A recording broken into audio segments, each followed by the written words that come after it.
2 తిమోతికి రాసిన పత్రిక 4వ అధ్యాయము 3వ వచనం చదువుకుందాం. అపోస్తలుడైన పౌలు గారు తిమోతికి రాసిన 2వ పత్రిక 4వ అధ్యాయం 3వ వచనం చదువుకుందామండి. ఎందుకనగా జనులు హితబోధను సహింపక దురద చెవులు గలవారై తమ స్వకీయ దురాశలకు అనుకూలమైన బోధకులను తమ కొరకు పోగు చేసుకొని, ఈ అంత్య దినాల్లో, ఈ కడవరి దినాల్లో పౌలు భక్తుడు తిమోతికి రాస్తూ ఆయన చెప్తా ఉన్నాడు, ఈ కడవరి దినాల్లో, అంత్య దినాల్లో జనులు ఎలా అవుతున్నారంటే దురద చెవులు గలవారై హితబోధను సహింపక తమ యొక్క స్వకీయమైనటువంటి దురాశలను నెరవేర్చుకునే దాని కొరకు, ఆ దురాశలతో జీవించేదాని కొరకు హితబోధను మరి వ్యతిరేకిస్తూ, హితబోధను మరి అనుసరించకుండా హితబోధను మరి ప్రసంగిస్తున్నటువంటి బోధకులకు, సంఘానికి దూరమై తమ యొక్క స్వకీయమైనటువంటి దురాశలతో నింపబడుటకు, స్వకీయమైనటువంటి కోరికలు, లోక సంబంధమైనటువంటి, సాతాను సంబంధమైనటువంటి కొన్ని క్రియలతో, ఆ చీకటి క్రియలు, హితబోధ అనగా ఆరోగ్యకరమైన బోధ. బైబిల్లో కొన్ని బోధలు ఉన్నాయి, నేను మీకు త్వరగా ఈ టైంలో చూపించాలని ఆశపడుతున్నాను. బైబిల్లో మరి యేసుక్రీస్తు ప్రభు అన్నాడు, శాస్త్రుల బోధ, పరిసయ్యుల బోధ, సద్దూకయ్యుల బోధ గురించి మీరు జాగ్రత్త పడండి అన్నాడు. మత్తయి సువార్త మరి 16వ అధ్యాయం, మత్తయి సువార్త 16వ అధ్యాయం 6వ వచనం 12 వచనాలు కొన్ని ఆ మత్తయి సువార్తలో, మరి మార్కు లూకా సువార్తలో మనం చదివితే అక్కడ పరిసయ్యులు, సద్దూకయ్యులు, శాస్త్రుల గురించినటువంటి బోధ గురించి మీరు ఆ పులిసిన పిండి అనే బోధ గురించి జాగ్రత్త పడండి అన్నాడు. యేసయ్య పలుమార్లు తన శిష్యుల్ని, తనతో వెంబడిస్తున్న వాళ్ళని హెచ్చరిస్తూ తెలియజేశాడు. వాళ్ళకి, శిష్యులకి అర్థం కాలేదు. అప్పుడు తర్వాత ఎప్పుడైతే పునరుత్థానపు శక్తితో నింపబడ్డారో, దేవుని ఆత్మతో నింపబడ్డారో, ఆ మీదట వాళ్ళకి దేవుళ్ళు ఎదుగుతున్నప్పుడు, ప్రార్థనలో ముందుకు పోతున్నప్పుడు వాళ్ళకి అది అర్థమైంది. ఆమేన్, హల్లెలూయా. మొట్టమొదటిగా శాస్త్రులు, ధర్మశాస్త్రోపదేశకులు, మరి పరిసయ్యులు, సద్దూకయ్యుల బోధ అనగా మత విశ్వాసాన్ని చూపెడుతుంది. మతమైనటువంటి బోధలు, మతాచారాలు, విరుద్ధమైన భేదాలు, అభ్యంతరాలు, అలాంటి వారు సేవ చేస్తూ మరి ఏం చేస్తున్నారంటే వారి కడుపుకే వాళ్ళు దాసులుగా ఇచ్చకపు మాటలతో వాళ్ళు జనాలు ఏం చేస్తున్నారంటే మోసపరుస్తున్నారు. వేషధారణ అనేటువంటి ఒక ముసుగు వేసుకొని దేవుని సేవకులుగా మరి ముందుకు వస్తూ మరి అబద్ధ బోధ, భిన్న బోధ, సత్యానికి వ్యతిరేకమైన బోధలో నడిపించే రీతిలో తీసుకొని వెళ్తా ఉన్నారు.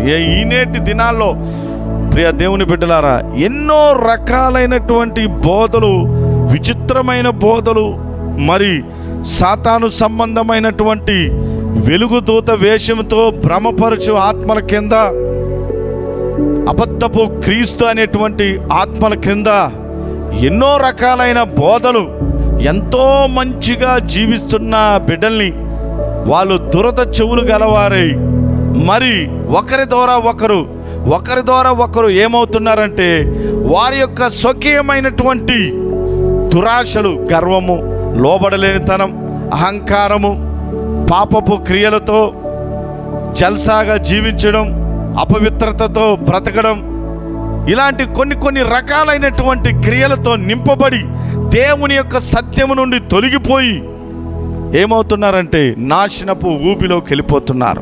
క్షేమం నుండి, ఆరోగ్యకరమైన స్థితి నుండి, దేవుని యొక్క కృప నుండి వాళ్ళు ఏమైపోతున్నారంటే పాడైపోతూ ఉన్నారు. అందుకే దేవుని ఆత్మ మనకు తెలియజేస్తూ ఉన్నాడు, హెచ్చరిస్తూ ఉన్నాడు. కనుక ఈ మత సంబంధమైన బోధలు మంది మత సంబంధమైన బోధ కాదు. యేసు ప్రభు అన్నాడు, యోహాను సువార్త 14వ అధ్యాయం 1వ వచనం నుంచి మనం చదువుకుంటా వెళ్తే, నేనే మార్గము, నేనే సత్యము, నేనే జీవమై ఉన్నాను అన్నాడు. నా ద్వారానే తప్ప ఎవడును కూడా పరలోక తండ్రి దగ్గరికి వెళ్ళలేనని. ఆయనే మార్గం, ఆయనే సత్యం, ఆయనే జీవమని దేవుని వాక్యం అంటా ఉంది. కనుక కొన్ని విరుద్ధంగా విభేదాలు పుట్టించడం, భేదాభిప్రాయాలు పుట్టించడం, మరి ఎన్నో రకాలుగా మరి ఆదివారం కాదని ఇంకొక దినమని దేవుని ఆరాధించాలని రహస్య బోధలు, రహస్యంగా జొరబడి అనేక మంది మంచిగా జీవిస్తున్న దేవుని బిడ్డని చెడగొట్టే వాళ్ళు రహస్యమైన బోధల్లోకి తీసుకొని పోయి ఎన్నో కుటుంబాల్ని ఆరోగ్యమైన స్థితిలో ఉండి అనారోగ్యంతో క్షేమం లేకుండా కుటుంబాల్లో, సంఘాల్లో ఏం చేస్తున్నారంటే గందరగోళాల్ని సృష్టిస్తూ ఉన్నారు. బీ కేర్ఫుల్ బిడ్డలారా. ఈ మాటలు వింటున్న మీరు ఎలా జీవిస్తున్నారు? ఆ బోధలో ఉంటే శాంతి ఉండదు, ఆ బోధల్లో ఉన్నప్పుడు ఆనందం ఉండదు, ఆ బోధలో ఉన్నప్పుడు వ్యతిరేకతలు ఏర్పడతాయి, కుటుంబాలు విచ్ఛిన్నమైపోతాయి, విభేదాలతో నిండిపోతారు, జీవితాలు నాశనం అయిపోతాయి. కనుక జాగ్రత్తగా ఉండి మరి ఈ విధమైనటువంటి పులిసిన పిండి లాంటి ఈ పరిసయ్యులు, సద్దుకాయలు, ధర్మశాస్త్రోపదేశకులు లాంటి బోధల నుండి మీరు విడుదల పొందుకోవాలని ప్రభువు పేరట మీకు ప్రేమతో తెలియజేస్తా ఉన్నాను. హల్లెలూయా. దేవునికి మహిమ కలుగును గాక.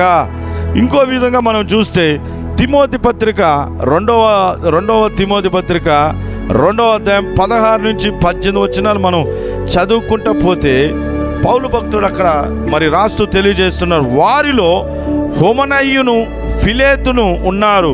వారు పునరుద్ధానమును గతించనని చెప్పుచు సత్యం విషయమై తప్పిపోయి కొందరిని విశ్వాసమును ఏం చేస్తున్నారంటే చెరుపుచున్నారంట. పునరుద్ధానము గతించిందని, పునరుద్ధానమే లేదని ఏం చేస్తున్నారంటే ఒక 2 పేర్లు పౌలు భక్తుడు తెలియజేస్తా అన్నాడు. వాళ్ళిద్దరి పేర్లు ఏంటంటే హుమనయ్యును ఫిలేతును.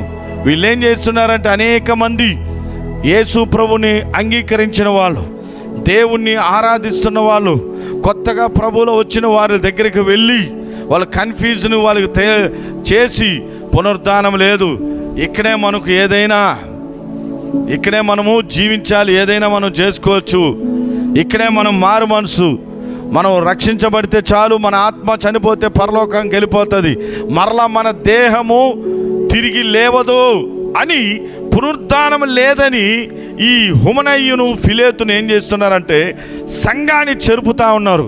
వీళ్ళు ఎలాంటి వాళ్ళంటే కొరుకు పుండు వంటి వారు. ఇంగ్లీష్లో గ్యాంగ్రీన్ అన్నారు. గ్యాంగ్రీన్ అంటే ఏంటంటే ఒక భయంకరమైన వ్యాధి.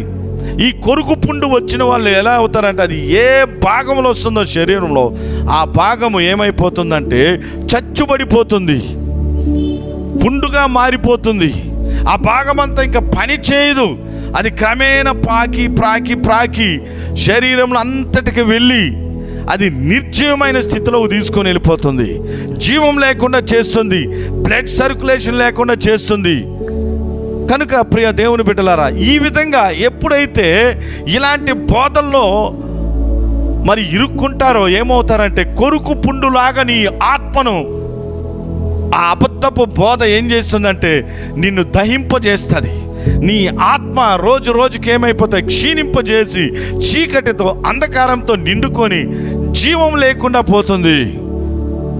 అనేకమైనటువంటి శ్రమల్లో మరి ఇరుకుల్లో భయంకరమైనటువంటి సమస్యలో సాతాను బంధకాల చేత బందీగానం చేస్తుంది.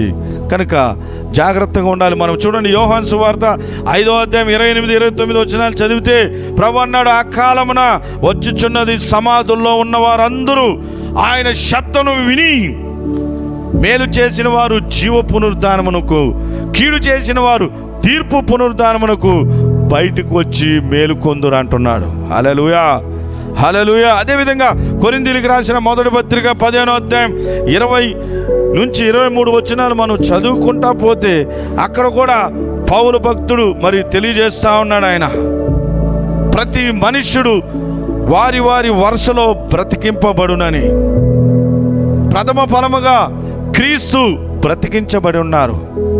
మనం కూడా ఒక దినమున ఆయన ఏ విధంగా మరణించి పునరుద్ధానుడయ్యాడో శరీరంతో, ఆ విధంగానే మనం కూడా లేపబడతామని దేవుని వాక్యం అంటుంటే ఈ హుమనయ్యును ఈ యొక్క ఫిలేతును ఏమంటున్నారంటే పునరుద్ధానం లేదని అనేక మందిని చెరుపుతా ఉన్నారు. కనుక ఈ దినాల్లో అనేక రకాలుగా బోధకులు బయలుదేరి వచ్చున్నారు, రహస్యంగా బోధిస్తున్నారు.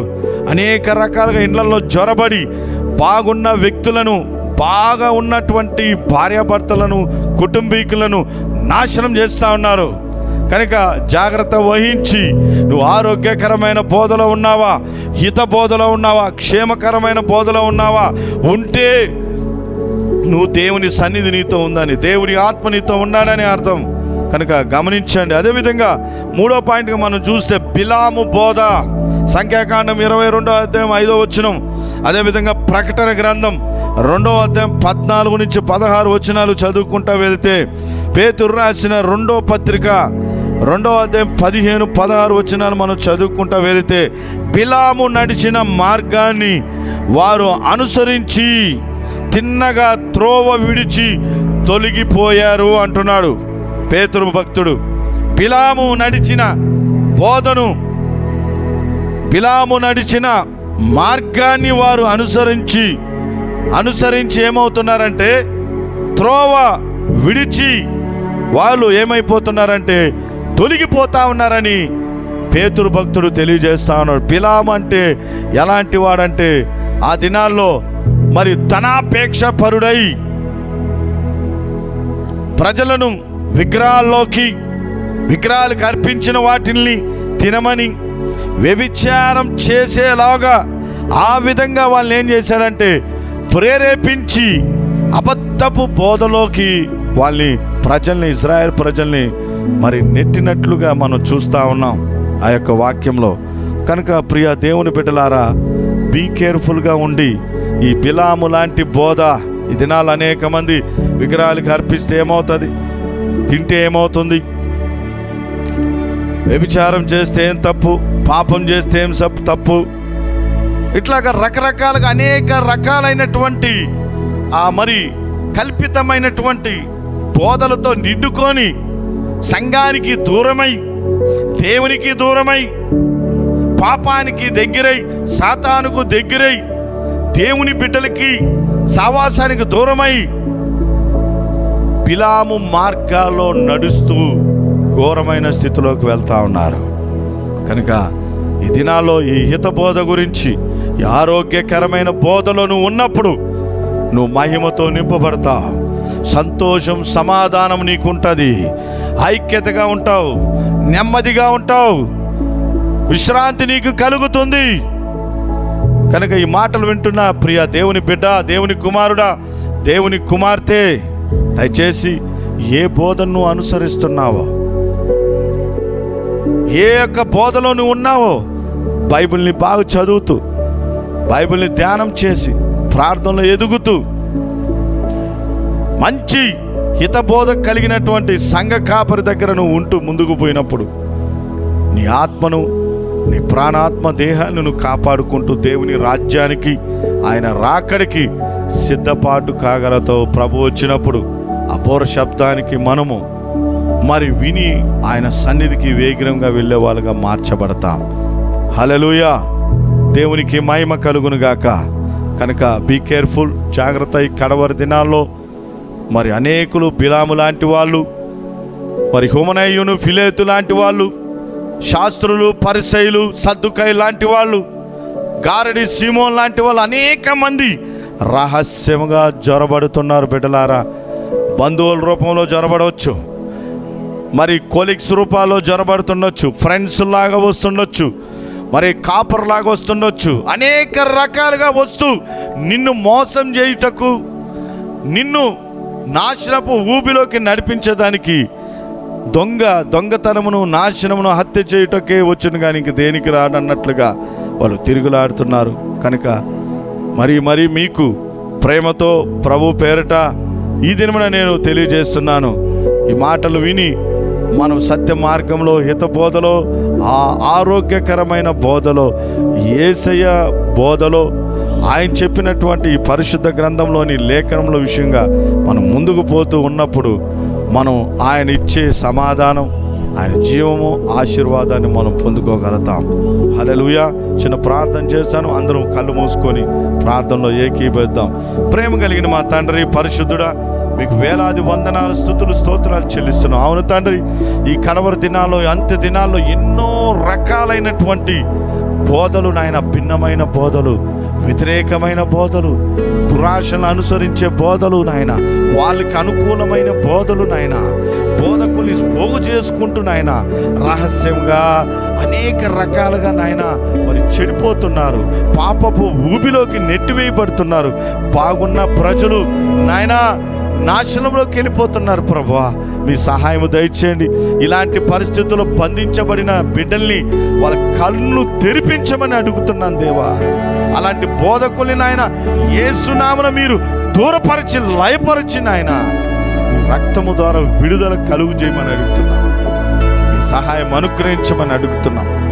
ఈ కడవరి దినాల్లో నాయన ఉన్న బిడ్డల్ని నాయన అయా నీ హిత బోధలో, ఆరోగ్యకరమైన బోధలో నాయన, క్షేమకరమైన బోధలో నాటి నడిపించి నీ నిత్య జీవానికి, నీ రాకడ పూర శబ్దానికి సిద్ధపాటు చేయమని కృప చూపమని అడుగుతున్నాయన.